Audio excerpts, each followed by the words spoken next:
মুর্শিদাবাদ জেলাব্যাপী বিভিন্ন স্কুলের ছাত্রছাত্রীদের নিয়ে কলা উৎসব অনুষ্ঠিত হলো বহরমপুর রবীন্দ্র সদন প্রেক্ষাগৃহে। সর্বশিক্ষা অভিযান ও শিক্ষার প্রসারে 2 দিন ব্যাপী সাংস্কৃতিক প্রতিযোগিতায় আজ শুভ সূচনা হলো সকাল 11টা নাগাদ। নৃত্য, গান, কবিতা আবৃত্তি ও বিভিন্ন বাদ্যযন্ত্রের মূর্ছনের প্রতিযোগিতা হয়। প্রায় 41টি স্কুলের 500-র বেশি ছাত্রছাত্রী অংশগ্রহণ এই কলা উৎসব প্রতিযোগিতায়। জেলা শিক্ষা আধিকারিক ডক্টর এশা ঘোষ জানালেন, বর্তমানে ছাত্রছাত্রীদের অতিরিক্ত শিক্ষা বিস্তার ও প্রসারের জন্য এই ধরনের অনুষ্ঠানের আয়োজন করা হয়েছে বলে তিনি জানাবেন।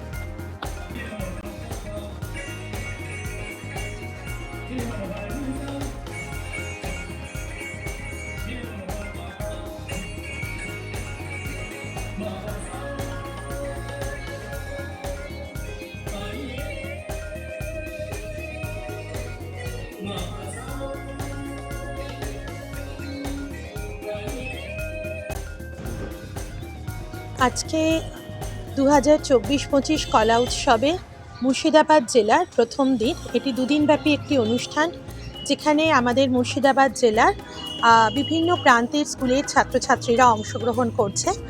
এখানে বিভিন্ন গ্রুপে প্রোগ্রামটা হচ্ছে, যেরকম vocal, dance, instrumental, theatre, visual art, এরকম বিভিন্ন ডিপার্টমেন্ট রয়েছে, যেখানে ছাত্রছাত্রীরা তাদের পারদর্শিতা দেখাচ্ছে।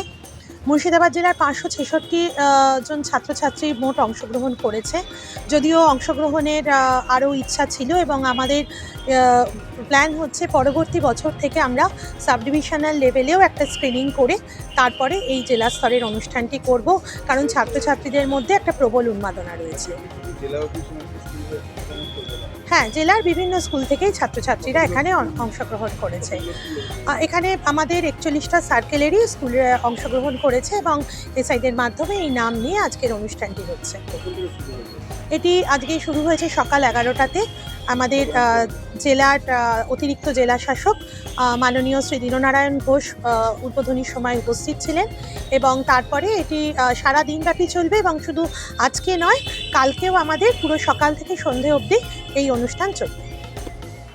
আমাদের এই কলা উৎসবের মূল উদ্দেশ্যই হচ্ছে যে ছাত্রছাত্রীদের মধ্যে যাতে পড়াশোনা ছাড়াও বা পুঁথিগত শিক্ষা ছাড়াও অন্যান্য যা কোকারিকুলার অ্যাক্টিভিটিস, যাকে আজকে আমরা বলছি পরিপূরক শিক্ষা ব্যবস্থা, সেইগুলোর বিকাশ ঘটে এবং তাদের একটা সর্বাঙ্গীন চারিত্রিক এবং মানসিক বিকাশের জন্যই এই কলা উৎসব। তার সাথে সাথে আমাদের পশ্চিমবঙ্গের বিভিন্ন প্রান্তে যে কৃষ্টি ছড়িয়ে রয়েছে, সেইগুলোকেও যাতে আমাদের পরবর্তী প্রজন্মের মাধ্যমে এগিয়ে নিয়ে যাওয়া যায়, সেজন্যই আমাদের এই অনুষ্ঠান। আমি ডক্টর এশা ঘোষ, জেলা শিক্ষা আধিকারিক বা ডিইও SSM মুর্শিদাবাদ।